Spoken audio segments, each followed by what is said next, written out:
UP के बलिया गोलीकांड का मुख्य आरोपी 22 घंटे बाद भी फरार। पुलिस पर आरोपी को भगाने और लापरवाही का आरोप लगा है।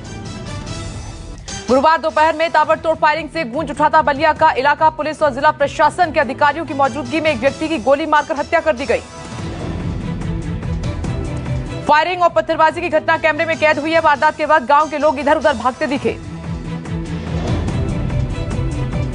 एसडीएम, सीओ समेत मौके पर मौजूद सभी पुलिसकर्मियों को निलंबित कर दिया गया है। रेपी थाने के दुर्जनपुर गांव की घटना। हत्या का आरोप धीरेन्द्र प्रताप सिंह पर लगा है। धीरेन्द्र प्रताप सिंह बलिया के विधायक सुरेंद्र सिंह का करीबी बताया जा रहा है।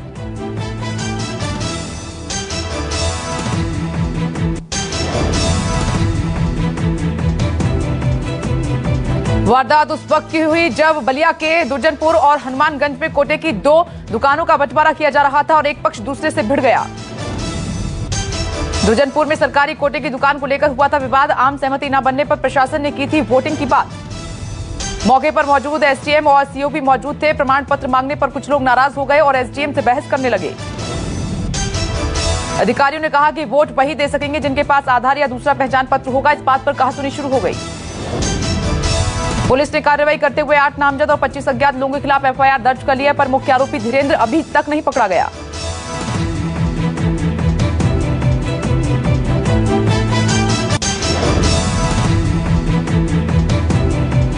मृतक के भाई ने कहा है कि जब धीरेन्द्र प्रताप और उसके लोग पत्थरबाजी और फायरिंग कर रहे थे तो पुलिस उनको लगातार बचाने की कोशिश कर रही थी। मृतक परिवार का आरोप यह है कि पुलिस मृतक पक्ष के लोगों को पीटकर भगा रही थी। पुलिस ने मुख्य आरोपी धीरेन्द्र को पकड़ लिया था और बाहर जाकर छोड़ दिया। वह उनको पक्ष में जब मैं बचा रही थी, हम लोगों को पिटिया करके मार रही थी और वे जनभा की जब गोली मार करके भाग रहा था तो एक प्रशासन पकड़ लिया पीछे से। अब पकड़ने के बाद बंधे पर लिया करके छोड़ दिए। बोले गोलीकांड के बाद डीआईजी ने खुद पुलिस की लापरवाही की बात कबूल की है और मौके पर मौजूद पुलिसकर्मियों पर कार्रवाई करने के निर्देश दिए हैं। की लापरवाही प्रथम दृष्टया जो परिलक्षित हुई है, उसी कारण से थाना स्तर के जितने भी यहाँ पे पुलिसकर्मी मौजूद थे उनके विरुद्ध दंडात्मक कार्रवाई पुलिस अधीक्षक बलिया द्वारा सुनिश्चित की जा रही है। अन्य जो भी यहाँ जिम्मेदार राजपत्रित अधिकारी थे शासन द्वारा, उनका भी संज्ञान लेकर अपने बलिया गोलीकांड को लेकर सियासत भी काफी तेज हो गई है। समाजवादी पार्टी और बीएसपी ने यूपी सरकार को घेरा है। समाजवादी पार्टी ने यूपी में कानून व्यवस्था पर सवाल उठाए हैं। बीएसपी सुप्रीमो मायावती ने कहा है कि योगी राज में यूपी की कानून व्यवस्था दम तोड़ चुकी है। ड्रग्स तस्करी को लेकर एनसीबी ने कई राज्यों में छापेमारी की है। सूत्रों के मुताबिक छापेमारी में बॉलीवुड का बड़ा कनेक्शन सामने आया है। न्यूज 24 को मिली एक्सक्लूसिव जानकारी में पता चला है कि कई ड्रग्स तस्करों का संपर्क सीधे बॉलीवुड से है। एनसीबी जल्द बहुत बड़ी कार्रवाई कर सकती है। तस्करी के खिलाफ मुंबई पुलिस की एंटी नार्कोटिक सेल ने भी मुहिम तेज कर दी है। मुंबई पुलिस ने 2.5 करोड़ की ड्रग्स के साथ आरोपी को गिरफ्तार किया। हाथरस केस में सीबीआई की जांच काफी तेज हो गई है। आरोपी लवकुश के घर सीबीआई टीम ने छापेमारी की है। कल आरोपी संदीप के घर भी सीबीआई ने छापेमारी की थी और पूछताछ की थी। सीबीआई ने आरोपी लवकुश के घर की तलाश तेज कर दी है। आरोपी के घर से सीबीआई को लवकुश के घर से खून से सने कपड़े मिले हैं। सीबीआई कपड़ों की जांच लगातार कर रही है। आरोपी लवकुश के भाई ने कहा है कि लवकुश पेंटिंग का काम किया करता था, कपड़ों पर रंग का लगा है दाग। सीबीआई की टीम आज आरोपियों से पूछताछ कर सकती है और इसके लिए टीम आज अलीगढ़ का दौरा कर सकती है। पिछले 4 दिनों से गांव में ही टीम ने डेरा जमा रखा है। मौके पर मौजूद चश्मदीदों और गांव के लोगों से भी करेगी बातचीत। सीबीआई जिला अस्पताल में भी पहुंची और जिला अस्पताल में ही 14 सितंबर को पहली बार पीड़िता को भर्ती कराया गया था। सीबीआई इससे पहले चंदपा के पूर्व एसओ और मौजूदा एसओ से एक दौर की पूछताछ कर चुकी है। दूसरे दौर की भी पूछताछ कर सकती है। सीबीआई इस मामले में पुलिस से सारे दस्तावेज हासिल कर चुकी है, जिसमें मेडिकल रिपोर्ट, केस डायरी और कुछ वीडियो भी शामिल हैं। हाथरस कांड पर सुप्रीम कोर्ट ने अपना फैसला सुरक्षित रख लिया है। पीड़ित परिवार ने दिल्ली में ट्रायल करने की अपील की है। पीड़िता के परिवार ने सुप्रीम कोर्ट से सीबीआई जांच की निगरानी करने की मांग की है। यूपी सरकार ने कहा कि हमें कोई दिक्कत नहीं, सुप्रीम कोर्ट मामले की निगरानी करे। दिल्ली से हैरान करने वाली तस्वीरें सामने आई हैं। इस दिल्ली एमसीडी के एक अफसर की मनमानी, साइकिल पर कचौरी बेचने वाले व्यक्ति की सारी कचौरियां गिरा दी। अफसर की इस दादागिरी को लेकर आसपास के लोगों ने आपत्ति दर्ज कराई है, पर अफसर नहीं माना। वीडियो वायरल हुआ है। मुंबई के कांदिवली में 23वीं मंजिल के शेड में स्टंट करने वाले नोमान डिसूजा को मुंबई पुलिस ने गिरफ्तार कर लिया। स्टंट का खतरनाक वीडियो वायरल हुआ था। 23वें फ्लोर से एक लड़के ने इस खतरनाक स्टंट करने का वीडियो बनाया था। वीडियो वायरल होने के बाद से ही तलाश की जा रही थी। दिल्ली के धौलाकुआं में ट्रैफिक पुलिस वाले को बोनट पर घसीटने के मामले में पुलिस ने 2 आरोपियों को गिरफ्तार कर लिया है। कल रोंगटे खड़े करने वाला ये वीडियो सामने आया था। न्यूज 24 के इंटरव्यू में एलजेपी प्रमुख चिराग पासवान पिता की मौत के बाद फपक कर रोने लगे।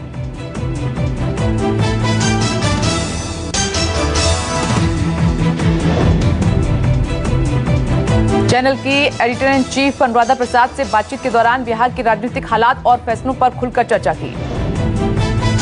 पिता रामविलास पासवान के निधन के बाद पहली बार न्यूज 24 से मुखातिब हुए चिराग पासवान। 2 दिन के दौरे पर आए बीजेपी अध्यक्ष जेपी नड्डा का बिहार में आखिरी दिन। बिहार में करेंगे 2 रैलियां। जेपी नड्डा की पहली रैली बांका 12:30 बजे तो दूसरी रैली नवादा में 3 बजे हिसुआ में होगी। कांग्रेस ने शत्रुघ्न सिन्हा के बेटे लव सिन्हा को दिया है टिकट। बांकीपुर सीट से लड़ेंगे चुनाव। लव सिन्हा बीजेपी नेता नवीन किशोर सिन्हा के बेटे नितिन नवीन को देंगे चुनौती। लव सिन्हा ने नामांकन किया। जेपी नड्डा ने औरंगाबाद और काराकाट में की जनसभा। कहा कि आरजेडी के कुशासन से मुक्ति दिलाने का काम एनडीए सरकार ने किया है। नीतीश कुमार ने शेखपुरा जिले में की रैली। बीरबीघा से जेडीयू से प्रत्याशी के लिए विकास के नाम पर मांगा वोट। सीएम नीतीश ने रैली के दौरान कहा कि एनडीए के साथ मिलकर बिहार लगातार विकास कर रहा है। पहले बिहार की विकास दर 12% हुआ करती थी।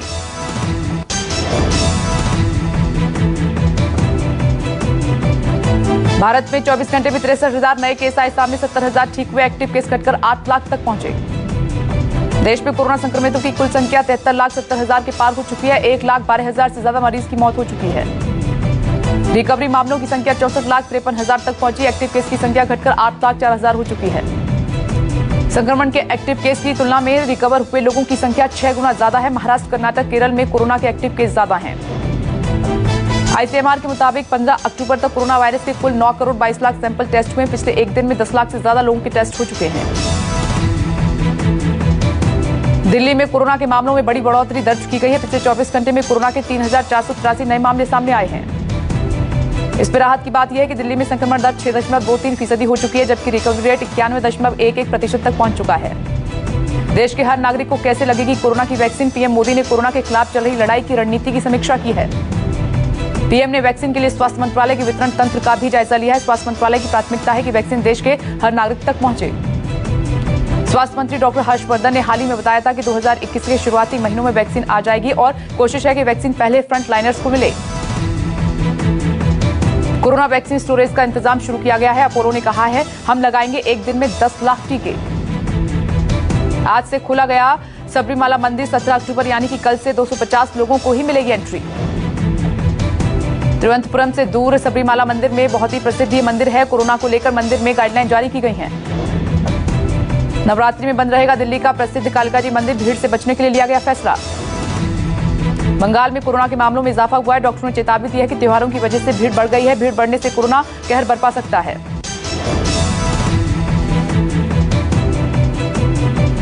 जालंधर में दिनदहाड़े बैंक डकैती। यूको बैंक से करीब 6,20,000 रुपए लूटकर फरार हुए बदमाश। बदमाशों ने गोली मारकर गार्ड की हत्या की। पहले पैर फिर सिर में मारी गोली। दिल्ली नगर निगम के अस्पताल में डॉक्टर्स और कर्मचारियों को पिछले 3 महीने से नहीं मिल रहा है वेतन। आर पार की लड़ाई पर उतरे। रुके वेतन की मांग को लेकर विरोध कर रहे डॉक्टर्स बोले, भूखे पेट नहीं चल सकते कोरोना योद्धा। नगर निगम अस्पतालों के रेजिडेंट डॉक्टर्स ने सोमवार से अनिश्चितकालीन हड़ताल पर जाने की चेतावनी दी है। दिल्ली एनसीआर में खराब होती हवा के बीच आज सुप्रीम कोर्ट में पराली जलाने पर रोक लगाने वाली याचिका पर अहम सुनवाई। सुप्रीम कोर्ट ने केंद्र सरकार, हरियाणा, दिल्ली, यूपी और पंजाब सरकार को नोटिस जारी कर जवाब दाखिल करने के लिए कहा था। याचिका में हरियाणा और पंजाब सरकार से कहा जाए कि वो इस बात को सुनिश्चित करे कि उनके यहां पराली जलाने पर पूरी तरह से रोक लगे। इन सबके बीच दिल्ली में फिर से आसमान में धुंध छाना शुरू हो गई है। दिल्ली का एयर क्वालिटी इंडेक्स 306 के पार कर चुका है। 200 से ऊपर AQI को खराब और 300 से 400 के बीच AQI को बेहद खराब माना जाता है। मध्य प्रदेश में जहरीली शराब का तांडव लगातार जारी है। अब तक 14 लोगों की जान जा चुकी है। थाना प्रभारी समेत 4 पुलिसकर्मी सस्पेंड। सीएम ने SIT जांच के आदेश दिए। 2 दिन में रिपोर्ट सौंपने को कहा। उज्जैन में बुधवार को 7 लोगों की मौत हो चुकी है। ये सभी लोग शराब पीने के आदी थे। गुरुवार को भी 7 लोगों ने जान गंवाई। घटना को देखते हुए सस्ती शराब का एंगल सामने आ रहा है। 5 मेंबर वाली एसआईटी करेगी जांच। पुलिस ने शराब बनाने वाले 10 लोगों को किया गिरफ्तार।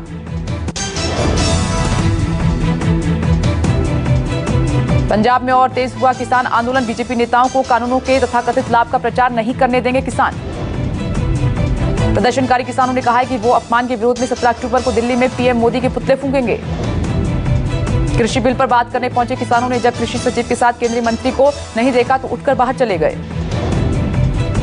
किसानों ने यह भी कहा कि वो अपना रेल रोको आंदोलन भी नरम नहीं पड़ने देंगे। लगातार ट्रैक जाम होने से थर्मल पावर प्लांट में कोयले की किल्लत हो गई है। 22 दिन से रुके हैं रेल के पहिए। एमपी के विदिशा में नाबालिग के साथ गैंगरेप। पुलिस ने 3 आरोपियों को किया गिरफ्तार। सिंधिया समर्थक शिवराज सरकार में मंत्री और डबरा से बीजेपी उम्मीदवार इमरती देवी कांग्रेस के बिकाऊ नारे पर भड़की। इमरती देवी ने कहा कि जो विधायक मंत्री नहीं बन पाए उन्हें हर महीने 5 लाख रुपए क्यों देते थे कमलनाथ। महरौली में दिल्ली पुलिस की स्पेशल सेल ने मुठभेड़ के बाद इनामी बदमाश को पकड़ लिया है। गोली लगने से घायल हुआ बदमाश।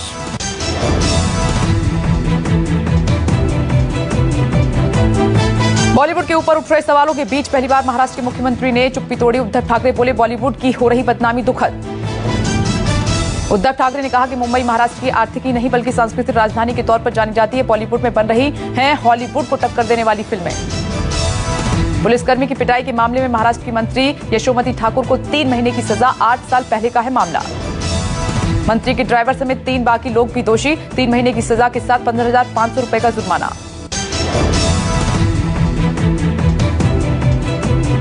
लुधियाना पुलिस के हाथ लगी बड़ी कामयाबी। करीब 4 करोड़ रुपए के ड्रग्स पकड़े। 5 लोग गिरफ्तार। मुंबई में एनसीबी की टीम ने 1200 ग्राम ड्रग्स के साथ ड्रग पेडलर को गिरफ्तार किया है। पकड़ी गई ड्रग्स की कीमत है करीब 2 करोड़ 40 लाख रुपए। चेन्नई में कस्टम के हाथ लगी बड़ी कामयाबी। 764 ग्राम सोने का साथ 2 लोगों को किया गिरफ्तार। अंतर्राष्ट्रीय बाजार में पकड़े गए सोने की कीमत बताई जा रही है करीब 40 लाख रुपए।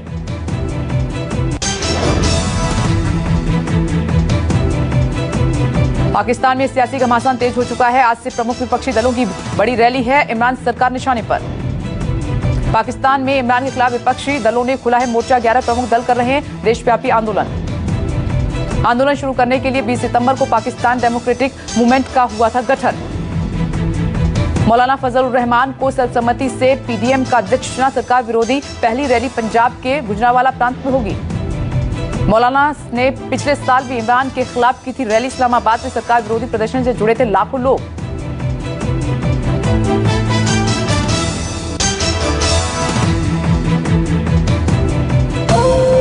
नमस्कार, मैं हूं मानक गुप्ता। अगर आपको हमारा ये वीडियो पसंद आया हो तो इसे लाइक और शेयर जरूर करें। और हां, हमें सब्सक्राइब और फॉलो करना ना भूलें ताकि आप देश और दुनिया की कोई खबर मिस ना करें। तो जुड़े रहिए हमारे साथ और देखते रहिए न्यूज़ 24।